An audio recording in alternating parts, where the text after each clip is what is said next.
So the exchange has been made and now $10 billion sits in a commercial bank account. Here's where it gets really interesting.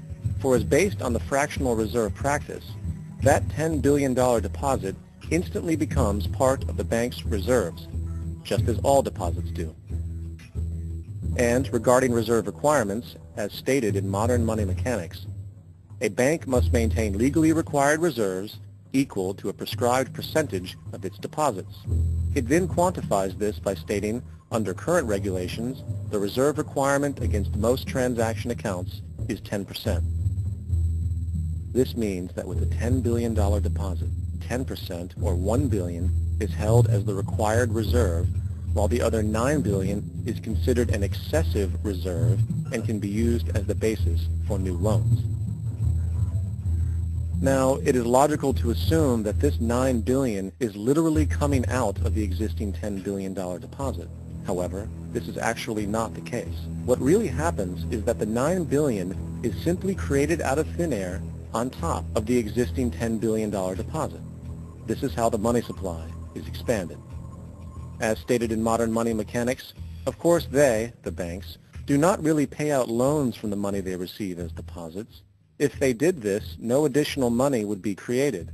What they do when they make loans is to accept promissory notes, loan contracts, in exchange for credits, money, to the borrower's transaction accounts.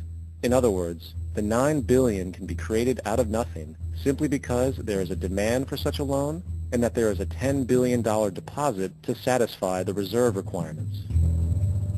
Now, let's assume that somebody walks into this bank and borrows the newly available $9 billion. They will then most likely take that money and deposit it into their own bank account. The process then repeats, for that deposit becomes part of the bank's reserves. 10% is isolated, and in turn 90% of the $9 billion, or $8.1 billion, is now available as newly created money for more loans.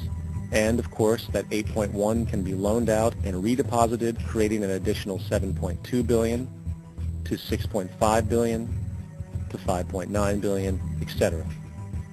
This deposit money creation loan cycle can technically go on to infinity.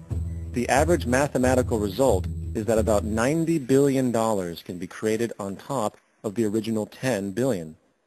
In other words, for every deposit that ever occurs in the banking system, about 9 times that amount can be created out of thin air.